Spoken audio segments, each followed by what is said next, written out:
be recorded. Hey everybody, it's Brett with your Friday crypto recap. I am currently out of the office here over in beautiful Utah, so I'm outside here coming to you live, but there's some big news that's happening right now with the Ripple lawsuit, so I'm going to go ahead and share my screen here. We'll dive right into this, and before I do that, let me go ahead and turn off the camera here. Just wanted to give you guys a quick wave like I always do. So kill that camera there, and we're good to go.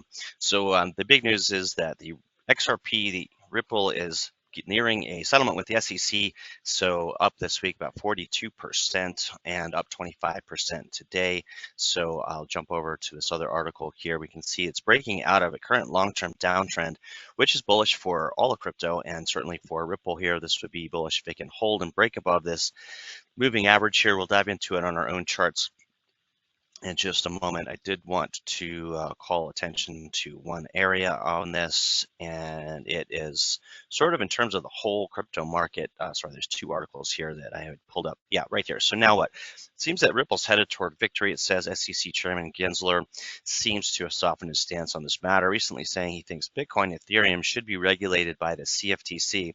Regulation is going to be good if they can come to a decision on who's going to regulate it. And there's been a battle between, is it a security? Are they securities?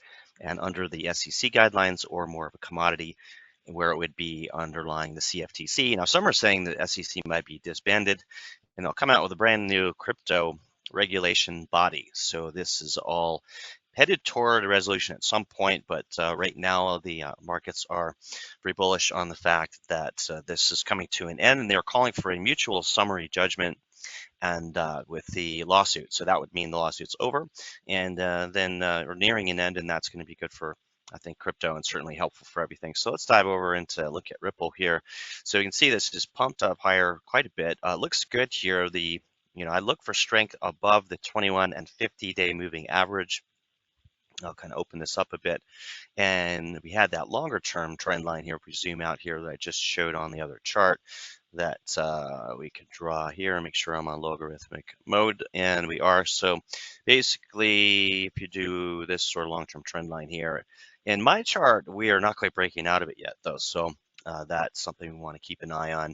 And this is going to be some resistance area here, some selling pressure because of this strong support. So I think this is probably an area we'll see some profit taking, because if you look at this here and where it was prior resistance there, and then support here, support again and again, and then it broke down below it. This is going to be a tough area to break above, and then this trend line also. So a big pump on the news. I think we will sell back down, but as this builds, it's building support here off of this base, and the 21, as long as the 21 day is above the 50-day moving average, that's this orange line here, and the green line is the 50-day. That's the sort of health and barometer of if we're going to likely go higher or not. But again, I think probably would pull back here. I'll just draw my drawing tool. See some profit taking in there, and then something like that. That's going to be the play if the overall markets can sort of hold here, and if Bitcoin can hold above 20,000. So that's the Ripple news. But if it does get back to its old highs, move this over a little bit, then one thing to keep in mind in these down bear markets is if these get to their old highs, what kind of a percentage gain are we looking at here? So if we pull back here, as I'm anticipating, to around the 45-cent mark, and then ultimately it goes back to the old high, it's 300% gain, around $2, and that would be pretty good. I mean, there are some other opportunities out there that are in the 1,000%. So I'm not myself a big proponent of Ripple. I think they definitely got some first mover advantage, and because of the earnings potential, since they are worldwide, there is certainly a lot of upside for this coin and project, even though it may not be as decentralized as some of the hardcore crypto people and blockchain enthusiasts would like to suggest. So with that, let's see. I'm going to jump over to Bitcoin here on the daily, and then we'll go to the monthly, weekly. Kind of watching this area here, though, holding, see if we're hold this 19,500 area is so important. And, currently we are, but this is not looking very strong. Potentially we are setting up a bullish W pattern here. So here, and if this is going to hold, there are some evidence that the bottom is in. This is possible, but if it breaks down, and if we see a daily close here back down below this 17,500 where we were, or even this 18,600. I'd say, just to guesstimate, if we start closing below 18,000, then we're in trouble and likely headed lower. And we'll pull up the weekly and the monthly and see where those targets are. So this is what we're watching. Can we kind of form a base here and then start to head higher in this W pattern, or do we start to break down? Just pulling up my own indicators here, those look like we are oversold, and I would expect some kind of a bounce here. So we are looking for this, looking at this, is if the bottom is in. And I'm going to pull up my ERI on the early reversal indicator. We are also getting bullish ERI signals. So I'm going to be watching this very closely going into next week.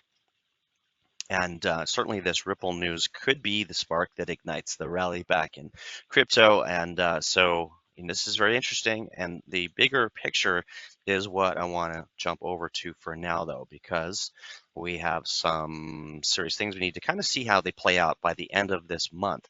This is the monthly chart we've been watching. These are prior market cycles where we did drop down quite a bit lower here and down 85% from the top as we did in the prior market cycle, high to low.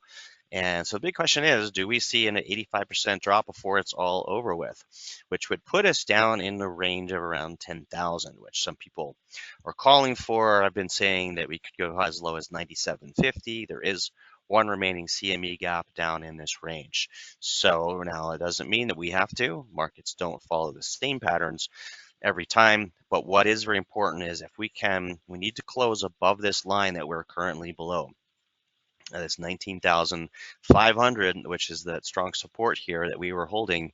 If we push this there, this at the end of the month, let's see, we are coming into the end of the month. If we don't see some kind of rally in this week and we start closing below the 19,500 level, which was really the level of the prior market cycle high, then we've got more downside below. Immediate targets here, the midpoint of this candle. This is a strategy that I've been witnessing for 20 years. It's not really named, but oftentimes these big candles, vector candles, as they're sometimes called, will at least retest the midpoint. And so we saw that on this big down candle here, came back up to the midpoint. So this midpoint here, right about 16,500 is of interest to me, and I've been saying that for months. It was previously the 300-week moving average as well on the weekly, which we'll jump over to. So these are all areas of interest if we do start to come lower. And then the next one is around 14,000, which was the high of this prior push higher after the bear market in 2019, also held as resistance and support. So we're looking at 16.5, 14,000. Below that is this line here. It's coming in around 12,500. This is the 100-month moving average, which is the same as the 400-week, obviously 4 weeks in a month, right? So that's in this region. You've seen I've drawn this green box here as the possible buy zone or ideal buy zone if we do drop lower in the 12.5 region. And then this line here, of course, is a $10,000 level, which is an area of interest. If we hit 10,000, I would suggest we'd spike down to that 97.50 briefly, but this is where it would fulfill that 85% drawdown. I just feel like the other shoe has not yet dropped yet in this. We have not bottomed because the economy hasn't bottomed. This recession really hasn't been acknowledged, and we haven't seen max pain yet. That's my feeling, but you can see I have a big question mark here, and we are looking for clues. And if we can close, if this candle closes and we rally up back above 20,000 as of the end of the month candle, which is the 31st, obviously, and then that would be an invalidation of this. And we likely are putting in a bottom, or at least another month of sideways action. And I would be looking for confirmation breaking above this monthly trend line. So, I'd be looking for something over 25,000 on a closing basis, monthly closing basis, to feel that the bottom is in. Let's jump over to the weekly. A couple things happening here. So we have this this pattern here, though, which is interesting. And I was so you saw this start playing out on another channel here, and this crossing of, I want to make sure I get the moving averages right. I believe it's the 50 and the 100. Yeah, the 50-week crossing below the 100-week. So we see that happening right now. In previous cycles, though, even though it indicates that the bottom is in, even though it's not going up at the moment or going up slightly. We've seen that play out a few times, and so that's some evidence that the bottom is in. And so we'll have to wait and see. I've drawn two scenarios here where either we hold, and if we do go lower, there will be some strong support, as I said, around this 18,000, 17,500 region. This is the 400-week moving average. So we had previously touched upon that briefly in the COVID crash. So if I drew this back a little bit farther, it was just right there. So it held, that's not exactly accurate, but it held here at the 400-week moving average. So I would expect to see some strong support there and then a bounce possibly heading higher. If it bounces and then fails and breaks the 400-week, the 300-week moving average, then the next area of support is the 400-week moving average. So let me just pull that up so we're clear. And this is that 400-week. So this, you can see that, okay? So we have never been there in Bitcoin, but I would imagine that would hold in this region around 12,500 as indicated on the monthly, 13,000 in that range, probably see a bounce. And then if we see more capitulation, more downside to the ultimate bottom down here around 97.50. And again, because of the CME gap, doesn't mean that it has to go down, but it does act as a magnet in terms of the price. So we've seen that play out time and time again, and not only crypto, but the overall stock market. So let me pull that out, widen it a bit. You can see I've circled these. We have a gap to the upside here in the 28,000 range, which means ultimately we're going higher to fill that gap, which, we all believe this will ultimately go higher. But to zoom out, there have been multiple gaps filled. But really the one that we're looking for is this here in the 97,500 region. And it's debatable, though. We could say it was semi-filled, but there's a little bit of an open gap here, not yet filled. And we've been watching this for some time here, these gaps in the past that did come down. So keeping an eye on that. But in the overall scheme of things, I'm also want to be looking for our own indicators. And if I see an early reversal indicator on the weekly on Bitcoin, let me just get back to the Bitcoin chart, clean this up a little bit, then that would be an area of interest for sure, showing that we bottomed on the weekly, and we haven't. I haven't seen that yet. So this, when I'm looking for a green arrow on the weekly for confirmation that I think the bottom is in. And, so just kind of taking another look at this, on the short term, looks like we're headed a little bit lower here, possibly bottoming in the near term, but not quite there yet. And this RSI also showing double top resistance here, probably heading lower. I would imagine we retest down in these areas of these lows here on the Bitcoin RSI on this weekly. So it should, I'm going to wait and be cautious. I advise, additional remaining cautious here. The stochastics RSI also on a downward trend and likely ready for another down cycle. So there's some mixed signals here for sure. And when in doubt, stay out. I would not be jumping back in this market just yet. Let's take a look at Ethereum and some of our other indices, and then we'll have a better picture of things. Ethereum, of course, selling off on the news for the successful Ethereum merge, which was great. Had a little bit of a pump here.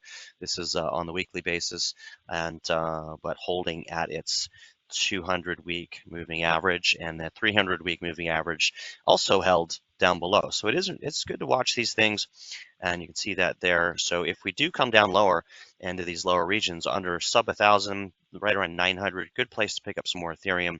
I do have some lower targets if things get really nasty if we jump over to a daily.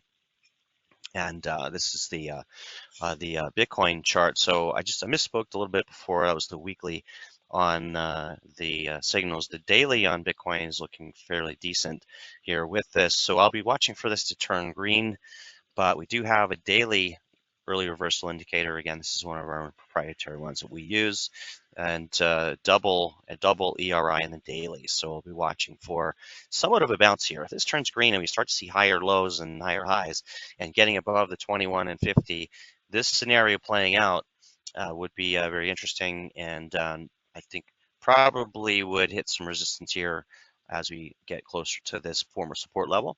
And, so we'll keep an eye on it. Next week should be have much clearer direction, and we'll go from there.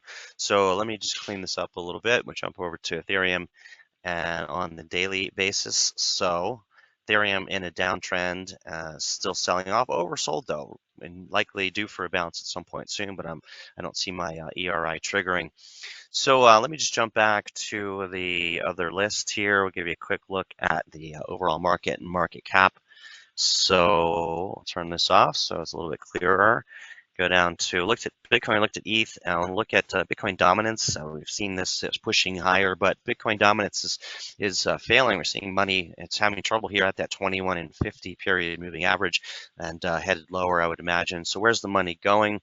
Money's going into USDT. People are playing it safe, and I am imagining forecasting rather this goes higher, as this is an inverse relationship with Bitcoin. So as money flows out of Ethereum, out of Bitcoin, it'll be going into stable coins. The biggest one is USDT Tether, and this is the most likely scenario. May have a little pullback to this trend line before it heads higher, but the overwhelming symbols for me are that we do kind of head lower in the overall markets before we bottom. We might have a little bit of a bounce on the daily, but we'll have to see. DXY also can provide some clues. Is pushing up into a resistance area, but it certainly could go much higher. It has shown no signs of turning around here since exploding from back in May of last year, in June of 2021, and shooting all the way up here. It's the overall zones, if we zoom out, this can go quite a bit higher. And so we zoom way out into like 1985 region. The areas where it could push higher too are up in this region up here in the upper green region. So we'll keep that in mind. I think it is encouraging with the overall the news from SEC. I think that will be absorbed and priced in. And the big news is the rate hike of 75 basis points. The big question is, do they ease off on that going into the midterms? Do we get a full rate hike next month, or do they wait and do a full rate hike after the midterms? Now, these are the things really you need to keep an eye on. The quantitative tightening is continuing. That's going to continue to see money flow out of the markets, and not until we see some easing in the Fed pivot will we see money really flow back into these markets, and or some regulation. There's some news recently this week that the Biden administration is pushing forward toward regulation, which would be good, but it's going to take some time. That's the government moves slowly. Yes, I know that's a shocker.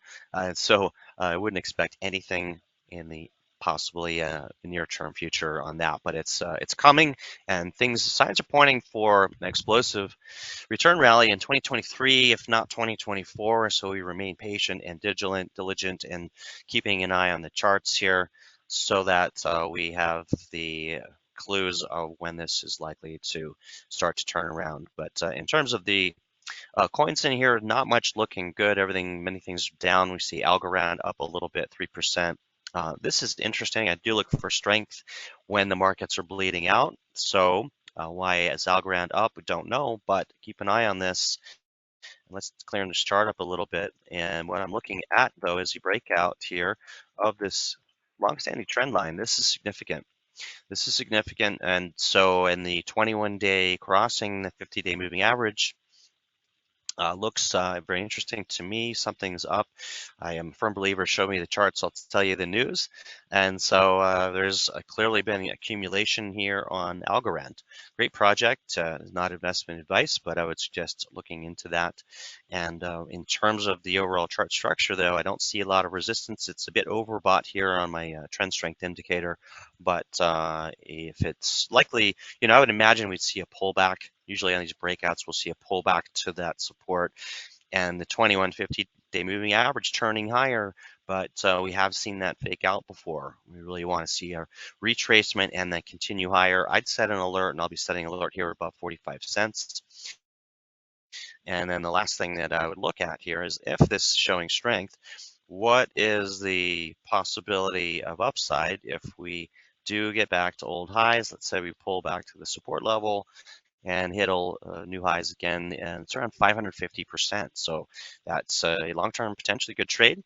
And certainly, if you are going to do that trade responsibly, stop loss levels would be below this support level here, around 27 cents. So I'd maybe set it at 26 cents as a stop loss if we start to head lower, or a tighter stop loss would be right here around 29 cents. But we see that it is putting in a nice bottoming pattern, some higher lows, good volume, uptick on volume.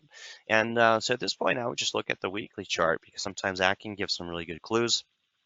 And on my trend strength indicator, it does show some significant accumulation. I think Algorand's in play.